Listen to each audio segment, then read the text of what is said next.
Vamos falar agora do Cimento Bravo, uma empresa maranhense que muito vem contribuindo para o desenvolvimento do nosso estado. É um cimento daqui do Maranhão que conquistou a preferência da construção civil e principalmente o coração da gente. Um cimento resistente, produzido apenas com matérias-primas de qualidade, promovendo secagem rápida que gera economia, reduzindo assim o custo e o tempo da sua obra. O Cimento Bravo é ideal para todo tipo de obra porque respeita o meio ambiente. Cimento Bravo, ideal para todas as obras, ideal para a sua obra, para obras de uma vida. Se quer saber mais, então acesse www.cimentobravo.com.br ou ligue 0800 204 mil, 0800 204 mil. Bem, negócio na pauta de volta. Um dos setores beneficiados pelo Simplifica, conforme anunciado, da construção civil, nós já falamos aqui, especialmente o programa Minha Casa Minha Vida, né? Já foi publicado alguma coisa em relação a isso? Eu vi que lá no lançamento do Simplifica estava o Sinduscom presente. Foi feito, como é que foi feito? Foi feito um diálogo com o sindicato para saber o que realmente precisava avançar em relação a isso? Com certeza. O Minha Casa Minha Vida é um modelo de programa que envolve muito a Caixa Econômica Federal e os empreendimentos. E os beneficiados são os moradores que vão adquirir aqueles empreendimentos. Então, o que a gente tem de benefício do Estado, no caso, seria o licenciamento ambiental. Ou, no caso, se for um empreendimento muito grande, onde tem que colocar uma escola, um posto de polícia ao redor. Mas, normalmente, o apoio do Estado seria no licenciamento ambiental. Então, a gente olhou uma oportunidade disso para que o Estado entre diretamente no programa Minha Casa Minha Vida. Então, a gente criou esse modelo de licenciamento. O Sinduscom, a gente não debateu com o Sinduscom porque a gente entendeu que a gente já sabia a problemática dele, então a gente foi já para resolver a problemática do Sindicato da Construção Civil. E a gente criou uma portaria já publicada, já em execução, a gente já concedeu licenças para Minha Casa Minha Vida, que duraram 15 dias, por exemplo, já vigente, para que eles não perdessem os prazos da Caixa Econômica. E assim a gente consegue facilitar que esses empreendimentos saiam de forma mais fácil. Para uma boa dica e uma boa resultado dessa portaria foi que o ministro da cidade, junto com o secretário executivo, na época o Wildo Rocha, pegaram esse modelo e levaram para o Ministério. Outros estados. Então isso foi uma ideia aqui que nasceu aqui no Maranhão. Isso, uma ideia pioneira aqui do Maranhão, uma ideia nossa mesmo. E agora todos os próximos empreendimentos Minha Casa Minha Vida, os próximos lançamentos de lote, o próprio Ministério vai aconselhar o Estado ou vai mesmo colocar no edital que seja feita da mesma forma em todos os outros estados que aderirem ao Minha Casa Minha Vida. Mas, Pedro, de fato, hoje você falar na questão ambiental é a pauta da hora, né? O mundo inteiro preocupado realmente com o que pode acontecer a respeito de mudanças climáticas. A gente está vivendo algumas mudanças que a gente não sabe se realmente são impactos causados pelo homem ou não. Mas, por exemplo, a questão mesmo do Minha Casa Minha Vida, talvez não fosse o momento de se reavaliar que tipo de empreendimentos devam ter licenciamento ambiental ou não. Porque, por exemplo, vamos pegar a Minha Casa Minha Vida, que normalmente são feitos em áreas urbanas ou semi-urbanas, já totalmente antropizadas, né? Não seria melhor isentar de licenciamento esses empreendimentos que já estão em áreas totalmente antropizadas, como construção civil, que não são poluentes normal de ar nesse sentido? O que você acha? Eu concordo plenamente, mas depende do tipo de empreendimento. Há empreendimentos Minha Casa Minha Vida que, dependendo do terreno, há supressão vegetal. E aí a gente precisa fazer as compensações, precisa ver a legalidade disso. Outros empreendimentos têm portes menores. E a gente tem que ver o grau poluidor disso, principalmente no ponto de vista dos efluentes. Então, assim, o conjunto hoje pode ser revisto, inclusive com a finalidade de ser de impacto social. Então, tudo isso pode ser revisto. Hoje a gente ainda não tem uma segurança para que fuja do licenciamento. Mas no Simplifica Maranhão, por exemplo, a gente tem a criação da inexigibilidade de licenciamento para alguns pequenos produtores. Me dói bastante, eu volto a dizer isso, algumas instituições financeiras voltarem recursos que estão disponíveis para o pequeno produtor, porque o pequeno produtor não consegue se regularizar ambientalmente. Eu não posso exigir... Esse procedimento hoje é todo digital? Você entra na internet? Todo digital, 100% digital. Inclusive lançamos um novo sistema, que é o sistema Guará. sistema mais informatizado e mais dinâmico. Mas hoje já é 100% digital a SEMA não usa papel.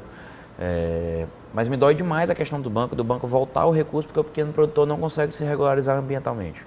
Imagina um pequeno produtor de abacaxi, lá no município de São Domingos, ser 1 hectarezinho de abacaxi, eu exigi uma licença dele, sendo que a atividade que ele está produzindo está beneficiando o meio ambiente. Ele está produzindo uma atividade já antropizada, numa área já antropizada, e está fazendo uma produção de plantação e vivendo daquilo. Então, a partir do Simplifica, a gente cria a licença da agricultura familiar, onde tem algumas atividades que são inexigíveis de licenciamento. Eu não exijo licenciamento. Não precisa de licenciamento como essa que eu acabei de mencionar. Outras são dispensáveis. Eles apresentam a atividade para a SEMA e no prazo de 24 horas a gente dispensa eles do licenciamento.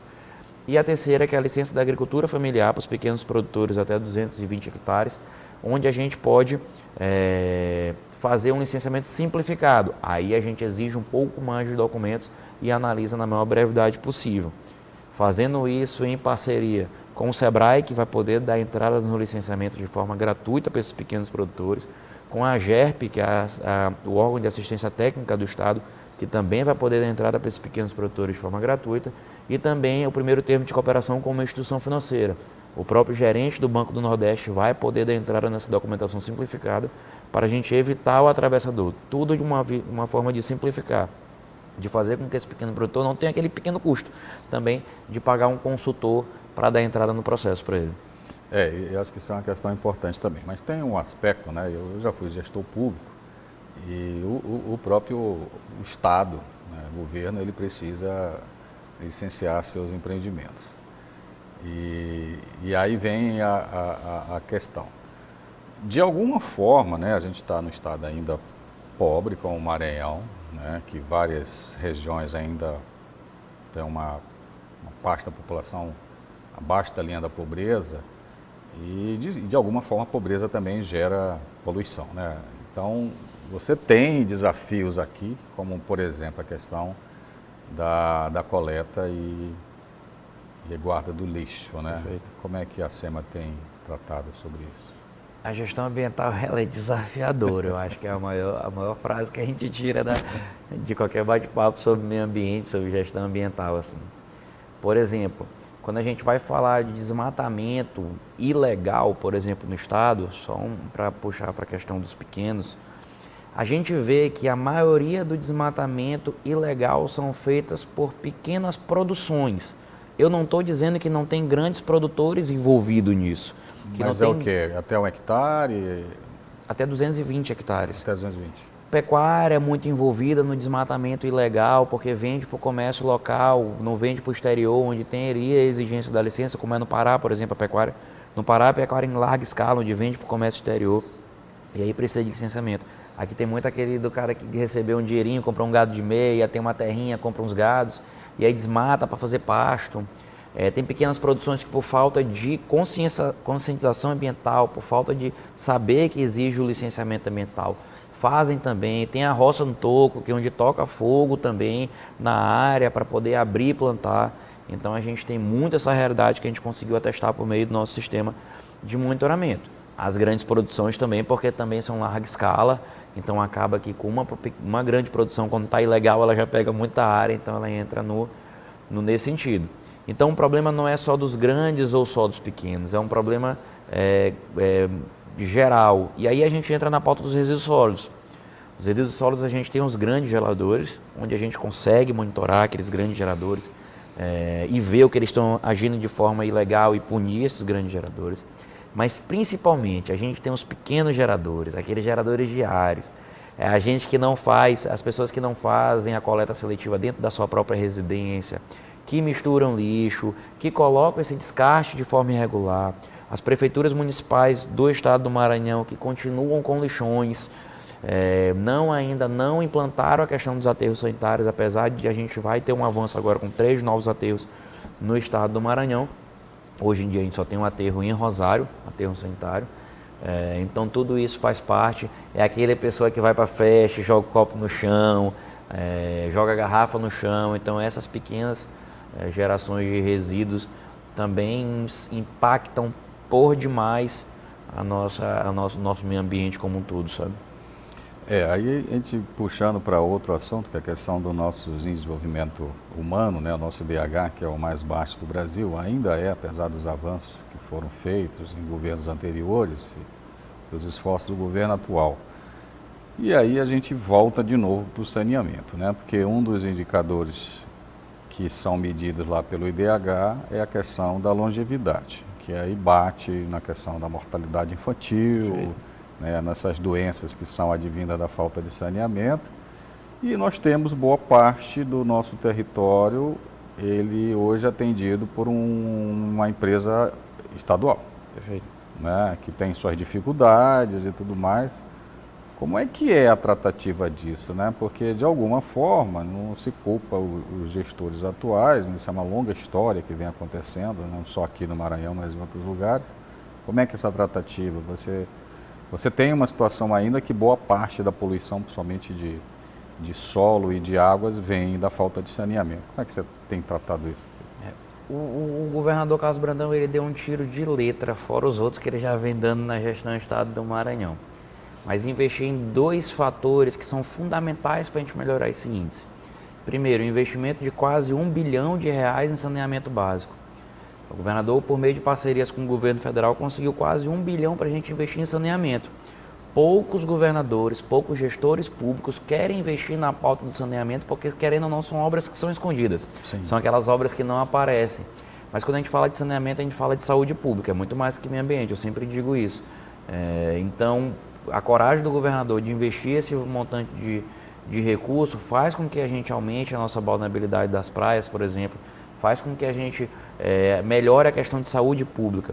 E o segundo quesito também, que eu vejo que o governador Brandão acertou por demais nessa pauta também, é a questão de investir na atenção primária.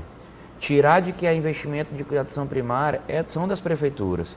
Investir na atenção primária por meio do programa Cuidar de Todos, onde entrega equipamentos para a atenção primária, fortalece as UBSs, porque se a gente não cuidar desde lá do início da doença, se a gente não cuidar desde lá das crianças, se a gente não cuidar lá no início da diabetes, lá no início da hipertensão ou das causas que podem levar a esse tipo de doença, a gente tem que tratar, que é muito mais caro e muito mais danoso para a população. Então, assim, investir no saneamento como ele está investindo e investir na atenção primária é desafiador, corajoso, mas é gestão pública com seriedade, sabe?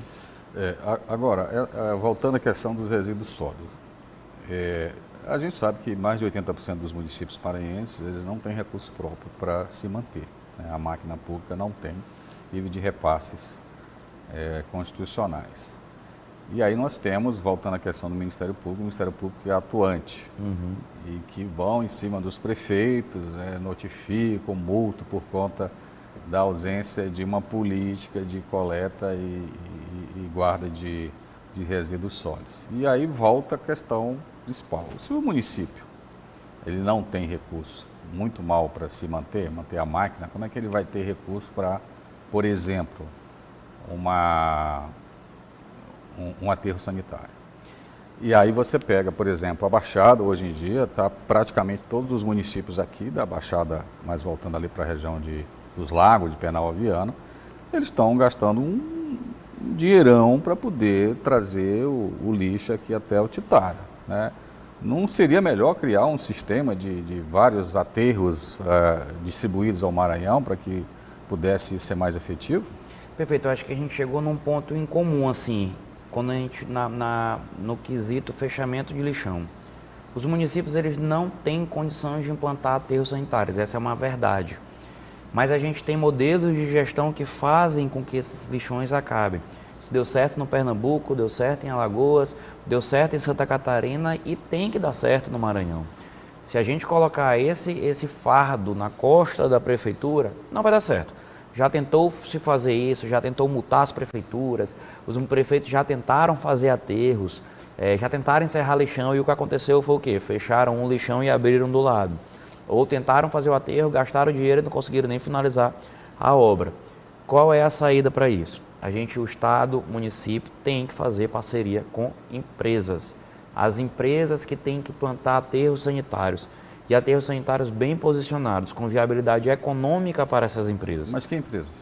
empresas de aterros, por exemplo. Especializadas. Empresas especializadas em aterros. Por exemplo, a empresa que opera hoje em Rosário é uma empresa. O Aterro Sanitário de Rosário tem uma empresa que se instalou e recebe o resíduo daquelas regiões. O Estado também dá um aporte para os prefeitos da região metropolitana para auxiliá-los. Mas a gente está terminando um estudo na Secretaria de Meio Ambiente, esse estudo feito em parceria com o Ministério Público, para a gente criar mostrar os melhores locais para a implantação de aterros. A gente vai mostrar o plano estadual de encerramento de lixões. A gente entrega esse ano ainda. Vai ter as melhores posições no estado para implantações de aterros, onde a gente vai cooperar todos os municípios ao redor, os municípios onde são viáveis econômicos tanto para a empresa quanto para o prefeito, e a gente vai mostrar para o prefeito que com o mesmo valor que ele tem de contrato de limpeza pública no município, ele consegue levar esse resíduo ou diretamente para o aterro ou para alguns pontos de segurança que chama de pontos de transbordo, como a gente tem na Vila Luizão, por exemplo. O caminhão, ao invés de percorrer 100 km de distância, ele pode percorrer 20 km e a empresa de aterro buscar nesse ponto. Então, seria recursos privados para instalar esses aterros? Parceria público-privada. Certo, parceria público-privados. Mas a remuneração do empreendimento é feita através das prefeituras? Através das prefeituras, mostrando com distâncias e estudos de viabilidade econômica que não vai ser custoso para os prefeitos como eles imaginam.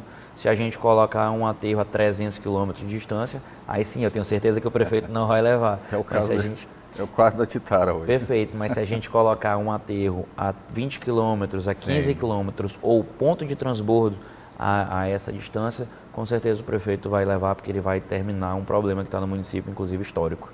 Ótimo. Bem, a gente vai mais a um rápido intervalo e voltamos em instantes com mais negócios na pauta.